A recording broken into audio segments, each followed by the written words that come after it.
Samantala mga kabrigada, halos 99% ng mga election return na i-transmit na sa COMELEC. Brigada Jigo Custodio, i-brigada mo! Brigada Live Report! Na-transmit na sa data server ng Commission on Elections ang halos 99% ng local election returns. Batay sa dashboard ng COMELEC sa kanilang website as of 10:50 AM, natanggap na ang 105,035 election returns mula sa mga polling precincts sa buong bansa. Katumbas yan ng 98.92% na inaasahan na local election returns na ang kabuang bilang ay 106,174.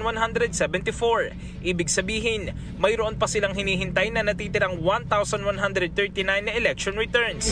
Pagdating naman sa overseas election returns, 70.48% ang naitransmit na sa COMELEC. Katumbas yan ng 991 na overseas election returns mula sa expected na 1,406. Ang bilang ng mga boto mula sa election returns na transmitted sa COMELEC server ay otomatikong nakatransmit sa PPCRV, NAMPREL at sa media na siyang pinagbabatayan ngayon para sa partial at unofficial results ng eleksyon.